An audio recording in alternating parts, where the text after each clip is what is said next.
മുരിങ്ങക്ക കൊണ്ടൊരു സ്പെഷ്യൽ ഐറ്റമാണ് ഉണ്ടാക്കുന്നത് കേട്ടോ. അപ്പോൾ ഈ കുട്ടികൾ മുരിങ്ങക്ക കഴിക്കാത്ത കുട്ടികളെ പറ്റിക്കാൻ വേണ്ടിയിട്ട് മുരിങ്ങക്ക കഴിക്കാത്ത കുട്ടികളെ പറ്റിക്കാൻ ഒരു വെറൈറ്റി ഐറ്റമാണ് ചെയ്യാൻ പോകുന്നത് കേട്ടോ. ഇത് മുരിങ്ങക്കയാണെന്ന് പറയത്തില്ല. ഇതിപ്പം നമ്മളെ മുരിങ്ങയിൽ നിന്ന് പറിച്ചുകൊണ്ട് വന്നതാ. അതുകൊണ്ട് ഒരുപാട് കഴിവൊന്നും വേണ്ട. ജൈവമാണ്, ജൈവം. ഓക്കെ.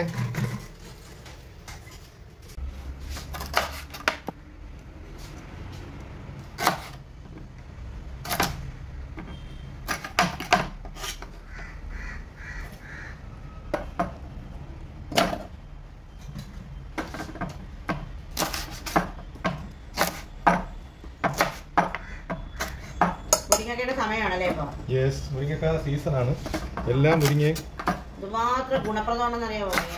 മുരിങ്ങയിലുണ്ടാവുന്ന എല്ലാം മുരിങ്ങ തന്നെയും ഒരു കിണറിന്റെ അടുത്തൊക്കെ മുരിങ്ങ നട്ടാലേ മുരിങ്ങ അവിടുത്തെ വിഷാംശം എല്ലാം കിണറിന്റെ വിഷാംശം എല്ലാം മുരിങ്ങ പിടിച്ചെടുത്ത് കളയും, പുറം തള്ളും. അപ്പൊ മുരിങ്ങക്ക മുരിങ്ങയില എന്റെ ഫേവറേറ്റ് കേട്ടോ. ഓക്കെ. ഇതേപോലെ ഉണ്ടാക്കി എല്ലാവരും കഴിക്കണം. കുട്ടികൾക്ക് കൊടുക്കുന്നതല്ല, എല്ലാവരും ഉണ്ടാക്കി കഴിക്കണം. വെറൈറ്റി ടേസ്റ്റി റെസിപ്പി അല്ലേ? വേണ്ട. ഇത് ഇനി മീൻ കയറുന്നുണ്ട്. ഇത് പുഴുങ്ങാൻ വെക്കണം. ഇത് പുഴുങ്ങണം, ഉപ്പിട്ടാണ് പുഴുങ്ങുന്നത് കേട്ടോ. അപ്പോൾ നമ്മുടെ സ്പെഷ്യൽ ഐറ്റം ഉണ്ടാക്കാൻ വേണ്ടിയിട്ട് ചെറിയ സാധനങ്ങളൊക്കെ ഒന്ന് സെറ്റ് ചെയ്യാനുണ്ട്. അത് വെളുത്തുള്ളി ഒരു ഈസി ആയിട്ട് തൊലി കളഞ്ഞ് മുറിച്ചെടുക്കുന്നതിന് പകരം ഇങ്ങനെ ചെയ്താൽ മതി.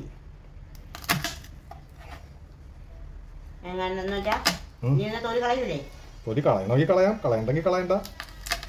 എങ്ങനെയായാലും കുഴപ്പമില്ല. അപ്പോൾ വെളുത്തുള്ളിയുടെ തൊലി അങ്ങനെ വലിയ അപകട കാര്യമൊന്നും അല്ലാത്തതുകൊണ്ട് എന്നാലും നമുക്ക് തൊലിയൊക്കെ കളഞ്ഞേക്കാം. നാളെ പാചകമാണ്. ഇന്നത്തെ ഒരു വെറൈറ്റി ഐറ്റമാണ്. ചിക്കൻ കൊണ്ടൊരു വെറൈറ്റിയാണ്. ഇതായത് ചിക്കൻ ഇവിടെ കഴുകി റെഡിയാക്കി വെച്ചിട്ടുണ്ട്. വേണ്ടേ ചിക്കൻ മുരിങ്ങക്കായുടെ പൾപ്പ് കൊണ്ടൊരു സംഭവമാണ് കേട്ടോ. അപ്പോൾ ആരും അറിയത്തില്ല ഇതിനകത്ത് മുരിങ്ങക്ക ഇട്ടെന്നുള്ള വിവരം. ഇല്ല, ഉണ്ടാക്കുന്നവർ മാത്രമേ അറിയൂ. കഴിക്കുന്നവര് അതറിയണമല്ലോ, അതെല്ലാരും അറിയണമല്ലോ. അങ്ങനെ അപ്പൊ ഇന്ന് അടുക്കളയിൽ ഇക്ക വന്നിരിക്കുകയാണ്. കാക്കച്ചി വന്ന് കടന്നു വന്നിരിക്കുകയാണ്. അപ്പൊ കാക്കച്ചിയുടെ ഒരു അഭിപ്രായം ചോദിക്കാൻ ഞാൻ ആഗ്രഹിക്കുന്നു. ബിഗ് ബോസിനെ കുറിച്ച് എന്താണ് അഭിപ്രായം? കാണാത്ത കാര്യങ്ങൾ പറയരുത്. ബിഗ് ബോസിനെ കുറിച്ച് എനിക്ക് അത് മാത്രമേ പറയാനുള്ളൂ. അതിനെ കുറിച്ച് നിങ്ങൾക്ക് എന്തറിയാം? അയ്യോ, എനിക്ക് ഒന്നും അറിയണ്ട അതിനെ കുറിച്ച്, അത്രേ ഉള്ളൂ. ഇപ്പൊ കേരളത്തിലെ ഏറ്റവും ആൾക്കാര് കൂടുതൽ ശ്രദ്ധിക്കുന്ന മലയാളം ബിഗ് ബോസുകളില് മലയാളത്തിലെ ബിഗ് ബോസ് എന്ന് പറയുന്നത് ഭയങ്കര സൂപ്പർ ആയിട്ട് പോയിക്കൊണ്ടിരിക്കുന്നതാണ്. ഭയങ്കര ആൾക്കാർക്ക് നല്ലത് വേണ്ട. എല്ലാവർക്കും ഈ സൈസ് ചവറ് പ്രോഗ്രാമുകൾ മതിയെന്ന് മനസ്സിലാക്കിയതാണ് ഏഷ്യാനെറ്റും മോഹൻലാലും ഒക്കെ. എങ്ങനെ ചവറ് കാണിച്ച് വരുമാനം ഉണ്ടാക്കാമെന്നവർക്കറിയാം, അത്രേ ഉള്ളൂ. അല്ലാതെ നല്ലത് കൊടുത്ത് നല്ലത് കാണിച്ച് വ്യൂവേഴ്സിനെ ആക്കണമെന്ന് അവർക്കും താല്പര്യമില്ല. വ്യൂവേഴ്സ് വരുന്നത് ഇതുപോലെയുള്ള ചവറിനാണ്.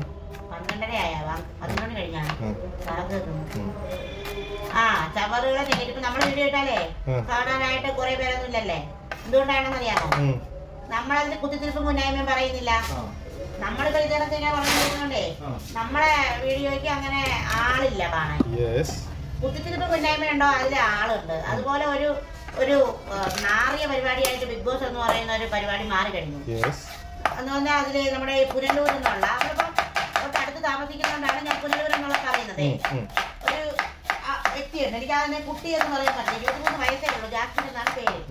പക്ഷെ അതിനെ വെച്ചിട്ടേ ആ പെൺകുട്ടിയെ വെച്ചിട്ട് ഏഷ്യാനെറ്റ് ഒരുപാട് നെഗറ്റീവ് അതിന്റെ പുറത്ത് ഇങ്ങനെ കാണിച്ചിട്ട് കണ്ടന്റ് ആക്കിയിട്ട് ഏഷ്യാനെറ്റിന്റെ റീച്ച് കൂട്ടുന്നുണ്ടായിരുന്നു. ഇപ്പൊ അതൊക്കെയാണ് ഉദ്ദേശിക്കുന്നത്. ചാനൽ ഉദ്ദേശിക്കുന്നത് നെഗറ്റീവ്. ഈ പെൺകുട്ടിയുടെ നെഗറ്റീവ് മാത്രമാണ് കണ്ടന്റ് ആക്കി ഇങ്ങനെ വിട്ടുകൊണ്ടിരിക്കുന്നത്. അവിടെ നല്ലതുപോലെ കാണിച്ചാൽ അത് കാണിക്കൂല. എന്ത് പറയുന്നു അതിന്റെ വൃത്തിയില്ലായ്മ, അത് പിന്നെ എന്താണ് പലതരത്തിലുള്ള വൃത്തിയില്ലായ്മ, നമുക്ക് പറയാൻ പോലും പറ്റാത്ത വൃത്തിയില്ലായ്മ ഇങ്ങനെ കണ്ടന്റ് ആക്കിയിട്ടിരിക്കണം. ആ പെൺകുട്ടിയുടെ ഭാവിയെ ഭയങ്കരമായിട്ട് ബാധിക്കുന്ന രീതിയിൽ. ആ കുട്ടി ഞാൻ ജെന്യൂൻ ആണെന്ന് പറഞ്ഞ് അവിടെ നിന്നെല്ലാം കാണിക്കണം കേട്ടോ. ജനങ്ങൾക്ക് അശ്ലീലം മതി. അതാണ് ഇപ്പം അതുകൊണ്ടാണ് അതിന് ഇത്ര റീച്ച് വരുന്നത്. അശ്ലീലവും ഹറാമ്പറപ്പും എന്നാണ് പറയാനുള്ളത്. അല്ല വേറെ ഒന്നുമല്ല പറയാനുള്ളത്. അല്ല ഈ പ്രോഗ്രാമിന് എനിക്ക് അതല്ലാതെ വേറെ ഒന്നും പറയാനില്ല.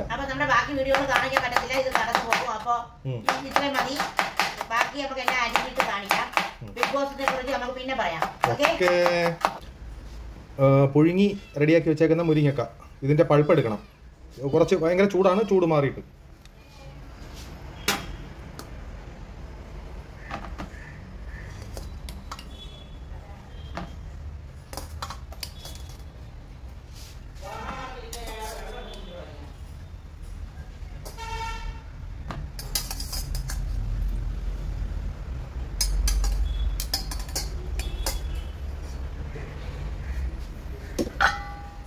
ഇത് ചൂടാണ്, ചൂടായാലും കുഴപ്പമില്ല.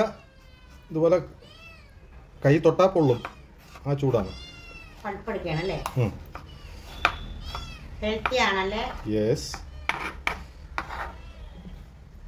കുട്ടികൾക്ക് കൊടുക്കാന്ന് പറഞ്ഞില്ലേ, വലിയവർക്കും കഴിക്കാമല്ലോ.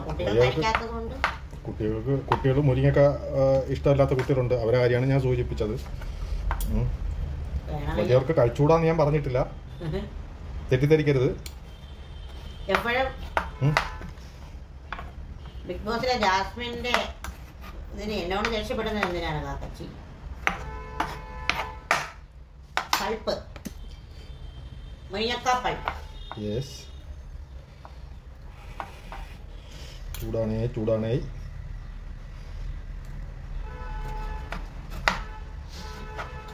ഞാനിത് മെഴുക്കുവരട്ടി ഉണ്ടാക്കാന്ന് വെച്ചാൽ നമ്മള് മെഴുക്കുവരട്ടി എന്നാണ് പറയുന്നത്, മെഴുക്കുവരട്ടി എന്നൊന്നും അല്ല. മെഴുക്കുവരട്ടി ഉണ്ടാക്കാന്ന് വിചാരിച്ച എങ്ങനെ അറിയാമോ? പൾപ്പ് പച്ചക്ക് എടുത്ത് അപ്പൊ പുഴിക്ക സ്ഥിതിക്ക് അയ്യോ വേണ്ട, അപ്പൊ ചിക്കന്റെ ടേസ്റ്റ് മാറിപ്പോ.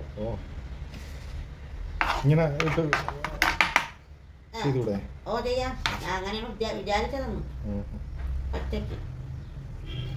പച്ചക്ക് പൾപ്പ് എടുത്തു കഴിഞ്ഞാൽ മൊത്തം വരുമോ? പുഴിഞ്ഞാൽ ഈസി ആയിട്ട് വരും.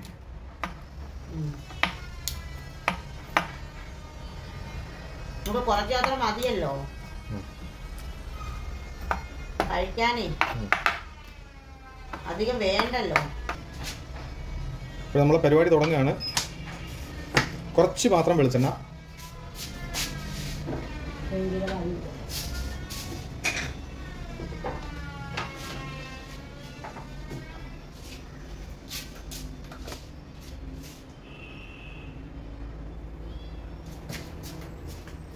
കുറച്ച് മാത്രം വെളിച്ചെണ്ണ,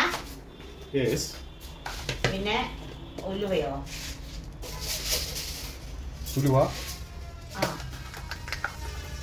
പെരുംജീരകം, കുറച്ച് കറിവേപ്പില, വെളുത്തുള്ളി, ഇത്രയും സാധനം ഇട്ടു.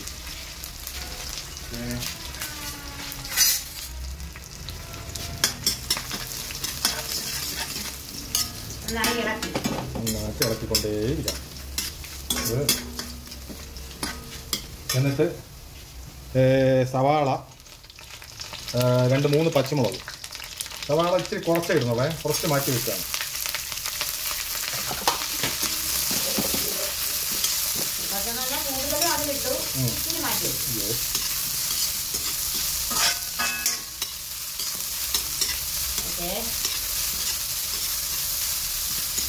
അപ്പോൾ ഇതിനകത്തിട്ട സവാള ഒന്ന് മൂത്തിട്ടുണ്ട്. മല്ലിപ്പൊടി ഇടുന്നു, തീ ഒന്ന് കുറച്ചിടണേ, അല്ലെങ്കിൽ കരിഞ്ഞു പോകും. മല്ലിപ്പൊടി ഒരു 1.5 സ്പൂൺ, മഞ്ഞൾപ്പൊടി കുറച്ച്, മുളക് പൊടി കുറച്ച്. ഓക്കെ, ഇതൊന്ന് സെറ്റാണ്. അപ്പോൾ മസാല ഒന്ന് മൂത്ത് റെഡിയായി വന്നിട്ടുണ്ട്. അതിൻ്റെ ചിക്കൻ ഇതിനകത്തിട്ട് ഇടുവാണേ. തക്കാളി ഇട്ടിട്ടില്ല, തക്കാളി പിന്നെ ഇടുള്ളൂ. മുരിങ്ങക്കയുടെ പൾപ്പും പിന്നെ ഇടുള്ളൂ. ഉപ്പ് ഒഴിച്ചിട്ടില്ല, ഉപ്പ് ഒഴിക്കണം. ഒന്ന് ആയിക്കോട്ടെ.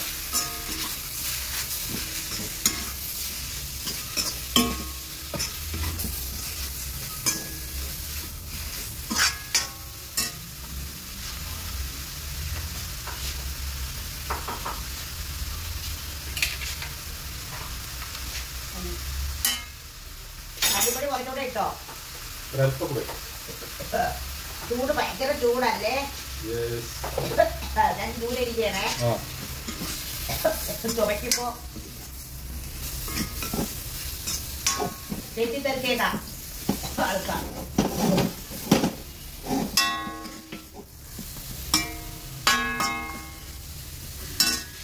അപ്പൊ നമ്മുടെ മുരിങ്ങക്കയുടെ പഴുപ്പിന്റെ പകുതിയാണ് ഇടുന്നത്. മൊത്തം ഇടുന്നില്ല, പകുതി. പകുതി പഴുപ്പ് മാറ്റി വെക്കാൻ അതിന് വേറെ പണിയുണ്ട്.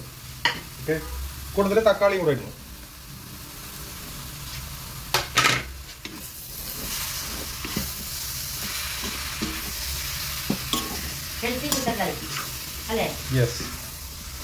വെളിച്ചെണ്ണ കുറച്ച് മാത്രം, എല്ലാം കുറേശ്ശെ മാത്രം. ഉപ്പിന്റെ വെള്ളമാണ് ഒഴിക്കുന്നത് കേട്ടോ. മതിയാവോന്ന് അറിയില്ല.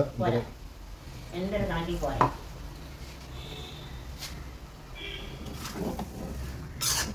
ഫ്ലെയിം തീരെ കുറവാണ്. കൂട്ടി വെക്കാം. കാരണം ചിക്കനിൽ നിന്ന് വെള്ളം ഊറി വരുമല്ലോ അല്ലേ? അതെ,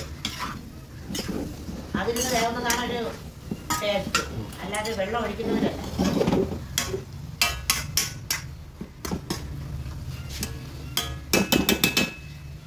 അതവിടെ ഇരുന്ന് വേവട്ടെ. നന്നായിട്ട് വഴറ്റിയിട്ട് മറ്റേ സംഭവം ഉണ്ടാക്കിയിട്ടത്. എന്നിട്ട് മുളക് പൊടി, കുറച്ച് തുള്ളു മുളക് പൊടി, കായപ്പൊടി ഇട്ടെടുക്കാം. വെളിച്ചെണ്ണ ഒഴിച്ച് അതൊരു പുതിയ ഐറ്റം ഉണ്ടാക്കാൻ പോവാണ് വീണ്ടും കേട്ടോ. മുരിങ്ങക്കാണ്ട് തന്നെയാണ്. പിന്നെ പെരിഞ്ചീരകം ഇട്ടു. മുരിങ്ങക്കയുടെ കളിയാണ് ഇനി ഇവിടെ. കുറെ മുരിങ്ങ മരം മൊത്തം കായ്ച്ച് മുരിങ്ങക്ക ആർക്കും വേണ്ടാത്തൊരു സമയം. ഇനി എന്ത് ചെയ്യണം? വറ്റൽമുളക് ഇട്ടിട്ട് സവാള ഇടുക. പെരിഞ്ചീരകവും വറ്റൽമുളകും ഇട്ടിട്ട് സവാള ഇടുക. അതിന്റെ കൂടെ പച്ചമുളക് ഇടണ്ടേ? പച്ചമുളകും സവാളയും കൂടെ ഇട്ടു. ശരി. ഇനി ഒരാഴ്ച മുരിങ്ങ സാമ്പാറ്, മുരിങ്ങ ഇറച്ചി, മുരിങ്ങ തോരൻ, മുരിങ്ങ അവിയല്, മുരിങ്ങ അച്ചാറ്, മുരിങ്ങ പച്ചടി, മുരിങ്ങ പായസം. സവാള ഇട്ടു, പച്ചമുളക് ഇട്ടു. ഇതൊന്ന് വാടി വരുന്നതിന് ശേഷം അടുത്തത് വേണ്ട കറിവേപ്പിലയും കൂടെ ഇടുന്നു. മുരിങ്ങക്കായും കൂടെ പഴുപ്പും കൂടെ ഇതിനകത്തോട്ടിടുന്നു.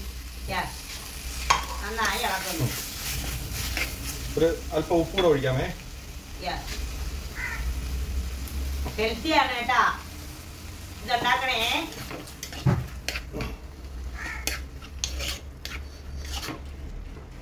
മഞ്ഞപ്പൊടി മുളക് പൊടിയും വേണ്ടേ? മുളക് പൊടി മഞ്ഞപ്പൊടി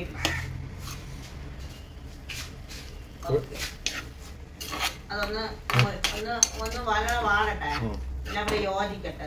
എന്നിട്ട് മുളക് പൊടി. അപ്പം മുരിങ്ങക്ക പഴുപ്പിന്റെ അവിയല് വേണ്ടേ? അവിയലല്ല, മെഴുക്ക് പുരട്ടി റെഡി ആയിട്ടുണ്ട്. എല്ലാം ചിക്കൻ കറി, മുരിങ്ങക്ക പഴുപ്പിന്റെ ചിക്കൻ കറി റെഡി ആയിട്ടുണ്ട്.